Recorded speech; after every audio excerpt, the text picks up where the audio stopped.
Россиянын «Ну ко все вместе» шоусунда Ырчыбек Исраилов 99 калыстын тандоосу менен жарым финалга өткөн. Дал ошол жагымдуу жаңылыктан кийин биз Ырчы менен жакындан баарлашып, сынак тууралуу, чыгармачылыгындагы өйдө төмөн учурлар тууралуу баарлашалы деп студиясына келип калдык. Бек, саламатсыңарбы? Ийгилиңер менен куттуктайбыз. Жок, рахмат. Дароо эле сынак жөнүндө сурасак, бул шоу эмнеси менен өзгөчөлөнүп атат? Андагы атаандаштарыңар кандай экен? Деги эле сынак жалпысынан кандай болуп атат? Чынын айтсам, бул сынак мен үчүн башкача сынак болду. Биринчи жолу мен ушундай телевиденияда тартылган, кандай айтсак болот? Орусча айтканда телепроектке катышып атам. Буга чейин баягы эл аралык конкурстарга катышып жүргөм, бирок алар 3-4 күндө эле бүтүп калат да. Баягы биринчи тур, экинчи тур, анан финал болуп эле баягы биринчи орун же экинчи орун болуп эле бүтүп калчык да. А бул деген бул проектке катышууга 2 жума кетти. 2 жуманын ичинде ошо биринчи турундагы андан кийинкилердин баардыгы ошол убакытта тартылды. Өтө сонун сынак экен. Анан баягы айырмаланганы менен бул башка конкурстар менен айырмасы бул адаттагыдай баягы 8-9 же 10 жюри эмес, 100 эксперт деп коюшат экен. Ошо 100 калыстар тобунун алдында ырдадык. Ошондой айырмаланат экен башка конкурстардан. Анан атаандаштар болсо, чынын айтсам, өтө күчтүү атаандаштар көп болду. Бул ушундай деңгээли менен бийик турган сынак экен. Өтө таланттуу адамдар менен тааныштык, алар менен достоштук. Өтө сонун конкурс болду. Жакшы конкурс экен, мага жакты аябай. Сынакка катышканыма ыраазымын. Бул сынакка кантип катышып калдыңар? Бул сынакка деген ошол 1 жыл мурун Славянский базар деген конкурска катышкам. Ошол жерден 3-чү орунду алгам. Анан ошол жерде калыстар тобунун арасында Яна Клявина деген айым бар болчу. Ошол айымдын эмеси менен, баягы эмне деп койчу эле? Сунушу менен ошол конкурска катыштым. Ал мага айтты, ошо сен баягы тиги конкурстан кийин токтобостон ошол Москвада өткөн «Ну ко все вместе» ошол сынагына катыш. Ошол жерге да барсаң, мен ойлойм, ошо сен ошол жерден дагы ийгиликке жетишесиң деп ошол сунуштаган. Дароо эле заявканы бердим, бергенден кийин эле сен өттүң деп мага Россиядан чалышты. Анан 2 айдай даярдандык, ырларды тандадык. Ошол эле I Swear'ди мага жаңы аранжировка кылып беришти. Аны бул жерден даярдандык. Өзүңөрдүн студияңардан, Жок, тигилер тияктан кылып беришти, а мен аранжировканы тигилер кылып беришти, мен болсо бул жерден даярданып аттым да. Ошол видео звонок менен чалышып аттык, аранжировщиктер менен, продюсерлер менен, ошо жардамчылар менен, баардыгы менен байланышта болуп атып, анан ошо 1 ай мурун барып Москвадан баардыгы жолугуп, таанышып, жүз көрүшүп, анан ушул сынакка катышып келдим. Демек, андагы аткарган ырыңарды эле тапа-тактан даяр болуп, же болбосо 1-2 күн кыска убакыттын ичинде эле тандалып калбайт экен да? Жок, биринчи чыгармабыз I Swear'ге көп эле убакыт болду, бул жерден да даярдандык. Анан кийин ал биринчи турда. Биринчи турдан ары өткөндөн кийин убакыт өтө эле аз. 3 күндүн ичинде бат-баттан эле жаңы аранжировка жазылып, ошол жаңы аранжировка менен достошуп, даярданганга негизи убакыт аябай эле аз берилет экен. Биринчи чыгарма болгондуктан буга кичине көбүрөөк даярдандык да. Анан эми биздин угармандар жакында көрөт, баардыгыңыздар көрөсүздөр, көрүшөт, эмеге чыгат, телеге. Ошол жерден экинчи, үчүнчү ырларымды көрсөңүздөр, ал жерде даярдык өтө аз убакыт болгон. Ошол бат эле убакыттын ичинде, 2-3 күндүн ичинде даярдап чыгып аттык да. Сынакта аткарган ырларды тандоодо кандай критерийлер болот? Бул сынакта өзүң каалаган ырды тандай албайт экенсиң. Алардын бир өзүнүн бир список болот экен. Ушул списоктон эле ырдаса болот экен дейт да. Анан ошол списокду карап, кайсы ырлар менен кичине таанышмын, кайсы ырларды билем, ошол ырлардан тандап ырдап аттык. То есть мындай мен мону ырдайт элем, ушуларды жакшы көрөм деп, мен ушуну ырдайынчы деп баягы оңой эле чечилбейт экен да. Алардын өзлөрүнүн баягы ушу списогунун аранжировкалары бар экен, болот экен, ошол ырларды гана ырдай алат экенбиз. Түшүнүктүү.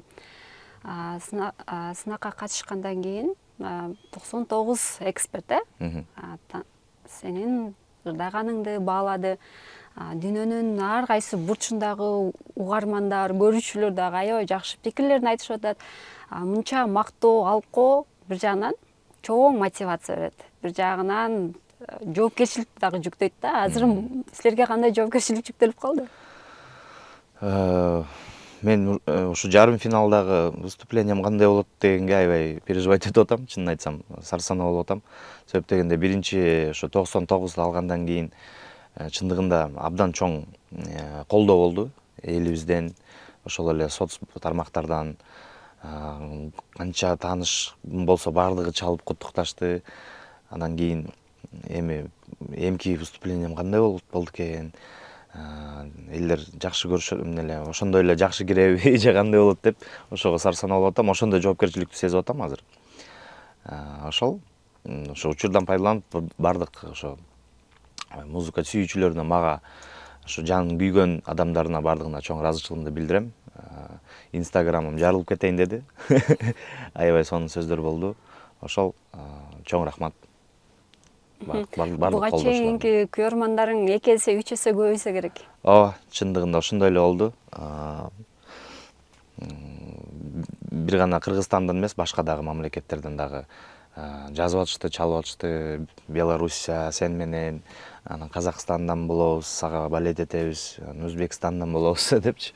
Ошондой. Бул сынактардан деги эле жалпы канча сынакка, эл аралык сынакка катыштың, анан ал сынактардан кандай тажрыйба топтой алдың? Мен негизи сынактарды 2010-жылда баштап алган. Ал кезде мен 17-18 жашта болчумун. Ошол жаштан азыр 30 жашка чейин, азыр 30ка чыктым, 31ге чыктым.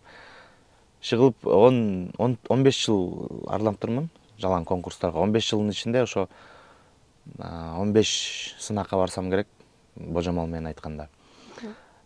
Анын арасынан баягы жеңгендер да болду, гран-присин да алгандар болду, утулуп да калгандар болду. Чыгып жалпысынан айтканда чоң эле тажрыйба алдым. Сынактарга чыккан бул өзгөчө бир башкача нерсе. Сахнадан жюрилердин алдында ырдаганга ошого дасыктым болуш керек, баягы чыгып тартынбастан, толкунданбай ырдагангачы. Угуучулардын, угармандардын, калыстардын эмоциясын алып атып да. Себеп дегенде бул сынак деген бул өтө эме нерсе. Буга деген моралдык жактан даяр болуш керек да. Себеп дегенде мен могу эле «Ну-ка все вместе»де аябай көп катышуучуларды көрдүк.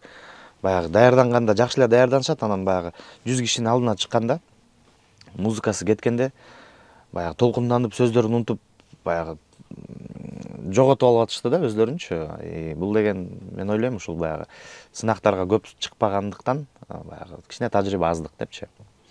Ошол эми мен баягы мактанып аткандай болуп атам, бирок негизи ушу менде бир эме бар. Элдердин астына чыкканда жоопкерчиликти сезип, анан эң негизгиси ушул ырыма көп акцент кылам. Главное, чтобы не облажаться депчи. Баягы фальшивить этпей, волноваться этпей, ошо ырды так жана туура ырдаш керек деген настройдо болом да. 10 жылдан ашык убакыттан бери сынактарга катышып келем деп калдыңар. Анан мамлекеттер бул деле каражат маселесине такалат да. Кээ бирлери каражаттан улам барбай калат, баргысы келет, барайын дейт, бирок каражат жетпей калат. Бизде мамлекет тарабынан бул жагына кандай колдоо көрсөтүлүп келет? Мамлекет тарабынан деп деле айта албайм. Мен баягы өзүм деле кайрылбайм, чынын айтсам. Бардык конкурстарга жалгыз эле барганга аракет кылам. Эгер деге мүмкүнчүлүгүм болбой калса, эми Кудайга шүгүр, жакын досторум бар, кыйын байкелерим бар. Ошол байкелерим колдошот. Ошол министрлик тараптан өзлөрүнүн баягы белектери болот. бирок тияка бияка барып келген каржылаш маселелерин өзүбүз эле чечебиз.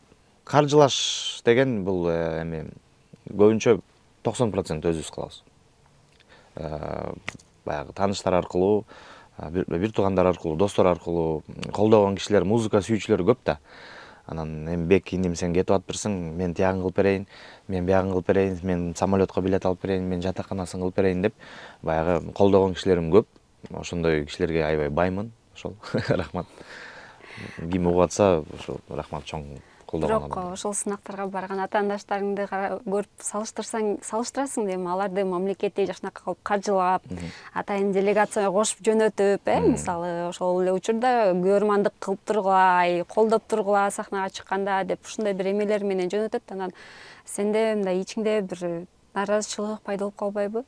Бул өтө сонун суроону бердиңиздер. Бул баягы ошо көп конкурска барып жүргөндө ошо көп билинди да. Мисал үчүн, мен 2012-жылы Новая волнага деген конкурс бар Юрмалада. Ошол жака барганда мен продюсерим экөөбүз эле болчук Кыргызстардан. Ошол эле биздин коңшулаш мамлекеттерибиз, башка мамлекеттерден келген адамдар, сиз айткандай, чынында делегация болуп, 20-30 кишиден болушуп, алардын арасында министри да бар, министр культурасы да бар, анан баягы влиятельный кишилер бар. Ошондой болуп келишет да. Анан кийин, естественно, алар бир кандайдыр бир призге илинишет. 2-чи же 3-чү орунга. Анан чындыгында жаман болуп калчык. Баягы бизде деле ушундай поддержка болсо, биз деле жеңмек экенбиз депчи. Бирок бул деген сынак деп кайра эле баягы өзүбүздү успокаивать этип, главное участие деп унутуп калабыз, өтүп кетет. Бирок башка конкурстарда кээ бир мамлекеттер ушинтип барышат. Өзүнүн баягы ырчысын колдошуп, баардыгын эмелерин тияк биягын кылышып, анан министри келип, министр менен ал жердин министри жолугушуп, биздин балабыз келди деп элечи. Ушундай бир колдоолор болот кээ бир учурларда. Кандай ойлойсуңар? Бизде ушундай колдоо болбогон үчүн дагы көп таланттуу адамдарыбыз көп да. Аткаруучулук чеберчилиги күчтүү, үнү бийик, мындай тембри жогору болгон күчтүү таланттуу адамдарыбыз бар. Ошолор деле ушул колдоо жоктугунан улам эле сынактарга катыша албай, же дагы бир атын чыгара албай эле жүрсө керек. Бул ошондон болобу же адамдын өзүнөн болобу? Колдоодон деле болсо керек, Бул колдоо, конечно, жакшы, бирок адамдын өзүнөн дагы болот. Себеп дегенде адам өзүнө ишениш керек. Адам өзүнүн кыйын жактарын билиш керек, ошонун үстүнөн иштеш керек. Анан азыр век технологий деп коебуз го. Азыр интернет деген бар. Азыр адам үчүн даже продюсердин деле кереги жок. Ырчы болобу, кайсы тармакта болбосун. Азыр TikTok, Instagram, YouTube деген бар. Ошол жерге өзүн чыгарып эле, өзүн өзү продюсировать этип чыгып кетсе болот. Азыр ушундай учур. Адам өзү дагы жалкоо болбостон иштеш керек. Бирок колдоо болсо бул өтө сонун нерсе. Колдоо деген бул баягы адамдын канатындай сыяктуу. Колдоп койсо адам учуп кетет. Багынчу жерлердин баарын багынтат да. Экөө тең болсо бул эң сонун да. Чыгармачылык тууралуу сүйлөшсөк, алгачкы кадамды качан, канча жашыңарда таштадыңар эле? Деги эле ошол учурдан ушул убакытка чейинки аралыкта кандай өйдө төмөндөрдү басып өттүң, эмнеси оор болду? Так, сахнада негизи 2010-жылдан бери ырдап жүрөм. Биринчи сынактарга катышып жүргөм. Анан кийин ошо Ысык көл 2011 деген конкурс, бул эң чоң конкурс болду биздин көлдө. Ошол конкурстан аркылуу биринчи орунду алып, ошондон кийин чыгармачылык жолум башталган. Интервьюларга чакырылып, анан ыр жазып баштадым. 16-17 жашымда ошо чыгармачылык менен иштеп баштаптырмын. Азыркы күнгө чейин өйдө төмөн баягы болуп турат, негизи чыгармачылык творческий кризис деп коет. Арада 2-3 жыл жоголуп деле кетип аттык, эчтеке жазбай, эчтеке иштебей, иштегибиз келбей эле, ушундай бир баягы илхом жок болуп, үй бүлөлүк жашоо болуп атты, быт деп коет го. Ортодо эми көп эле кыйынчылыктар болуп атты, тоскоолдуктар, бирок могу студияны ачып алгандан кийин, студияны ачып иштеп баштаганыма бир 3 жыл болуп калды окшойт. студия ачкандан кийин бул баягы өзүбүздүн бир офисибиз болуп сыяктуучу. Бияка келип ырларды жазып эле кызыгып атып эле кайра улап кеттик чыгармачылыгыбызды. Азыр Кудайга шүгүр жакшы. Эми алдыда көптөгөн дагы пландарыбыз бар, буюрса. Сынактар дагы бар. Ошондой эле ырларыбыз чыгып атат. Жакында мына ушул студиядан 2-3 ыр ушул жуманын ичинде чыгарайлы деп атабыз. Баягы ушул эменин «Ну-ка все вместе» деген андан кийинки толкунду кармап калыпчы. Ошол ырларыбыз чыгат, иштеп атабыз. Буга чейинки бир маектериңде айтканыңар бар экен. Мен хиттерларды жарата албай атам депчи. Кандай ойлойсуң, андан бери хиттерларды жарата алдыңбы? Анан жарата албасаң эмне тоскоолдук болуп атат? Жаратып эле атабыз буюрса, абдан жакшы ал жерден. Мисал үчүн, ошо 1 жыл мурун «Алгалай бер» деген чыгарма жазганмын. Мирлан Ниязов деген байкебиз бар, таланттуу, ошол экөөбүз жазганбыз. Бул чыгарма Олимпиададан жанагы биздин спортчуларыбыз, балбандарыбыз уткан. Ошол кезде илхом келип ошол ырды чыгарганбыз. Ошол ырыбыз азыр биздин баягы спорт чөйрөсүндө хит чыгармага айланды. Азыр бизде кандайдыр бир иш-чара, спорт менен иш-чара болбосун, мени чакырышат, баягы ырыңды ырдап бер. Айсылуу там ак жолдор утуп келишиптир, ушул ырды ырдап бер деп эле баягы спортко ассоциация болуп калды да. Ошол ырыбыз азыр баягы хит болуп, патриоттук сезимдерди ойготкон чыгарма болуп атат. Андан сырткары азыр дагы 2-3 ыр жазып атам. Ал ырлардын автору биздин номер 1 хитмейкер Мирбек Атабековдун ырлары. Өзү баягы ал киши өкүл аттам болгондуктан, бек сага баягы көптөн бери ыр жаза албай жүрдүк. Эми мына студия бар, эми буюрса сага жакшы ырлар жазып берем деп, өкүл атам көп ыр жазып берген, ошолорду бирден чыгарып атабыз. Так что жакында хит болот. Дагы көп хиттер болот. Тойлордон силерди көп көрбөйбүз да. Деги эле ошол жөнүндө да сурагым келип атат, анткени бизде ырчылардын дээрлик көбү тойлордо ырдап жүрөт. Ар кандай иш-чараларга барат дегендей. Силердин эмне гонорарыңар туура келбейби? Же тойго ылайыктуу ырыңар жокпу? Же негизи эле өзүңөр той ырчысы болгуңар келбейби? Эми бизде ырчылар үчүн Кыргызстанда эң эле ошо негизги основной доход тойдон. Мен таптакыр тойго чыкпайм деп айтпайм, мен деле тойго чыгам. Болгону гана айырмасы ошо мени көбүнчө ошо англисче ырларды ырдап бер. Же болбосо жана сынактагы орусча ырыңды ырдап бер, же болбосо 2 жаштын бийине бир фирменный бир чыгарма арнап бер деп. Демек мен үчүн менин чыгармачылыгымды түшүнгөн адамдар чакырышат мени. Башкалардай болуп, конечно, бир күндө 10-15 тойго чыкпайбыз, бирок мындай 2-3 тойго барып, англисче ырдап, өзүмдүн эле жазган чыгармаларымды ырдап кетем. Ошол Кудайга шүгүр жетет. Ал жака той жагына деле жетишесиң. Той жагына деле жетишем, ооба. Тойго барып баягы тойский чыгармаларды аткарбайм, баягы өзүм эле ырдап жүргөн, ошол эле I Swear, ошол эле Я люблю тебя до слез. Антракта жана дүйнөлүк чыгармаларды ырдап коебуз. Чыгып ал жактан деле Кудайга шүгүр. Тойго көп эле чыгабыз. Бир аз мурда айтып өттүңөр, илхом депчи, көпчүлүк улуу муундагы ырчыларды, күчтүү оончулардын маектерин угуп калабыз, анан алардын өздөрүнүн оозунан укканыбыз боюнча чыгармачыл адам деген сүйүп туруш керек, ошондой илхом көп келет, ошондой жакшы илхомдор келет деп коет го. Силерде кандай илхом кайсыл учурда келет? Илхом деген эми бул айттырбай эле келет. Мисалы үчүн мен могу студияда күндө отуруп обон чыгарам да. Гитара менен обон чыгарам, мындай готовый аранжировкаларга чыгарам, бирок күндө чыга бербейт обон. Мисалы үчүн бүгүн отурсам, бир нерсе чыгышы мүмкүн. Эртең отурсам таптакыр эчтеке чыкпай коет, мындай бир 2-3 жолу аракет кылып, жок бүгүн болбойт экен деп коебуз да. Бунун үчүн билбейм эмне, бул деген эми айттырбай келет. Ну, адамда сөзсүз түрдө, конечно, сүйүү болуш керек ичинде. Аны ал адамды сүйүп туруш керек, ал адамды сүйүш керек. Анан тегерек четте бардыгы жакшы болуп туруш керек. Ошондой илхом ар дайым болуп турат. Апаңар поэтесса экенин билебиз. Ырларыңдын көпчүлүк оондоруңа сөздөрүн апаңар жазып береби, кандай? Биринчи чыгармаларымдын баягы жаңырдап чыгып аткан учурда үй бүлөлүк чыгармалар чыгып атты.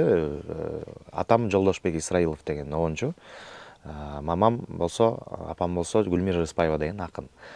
Анан аткаруучу мен болчумун. Обонун атам сөзүн апам жазып. Ушинтип эметип жүрдүк. Анан кийин акыркы 4-5 жылдын ичинде мен өзүм дагы обон жазып, сөз да жазып баштадым.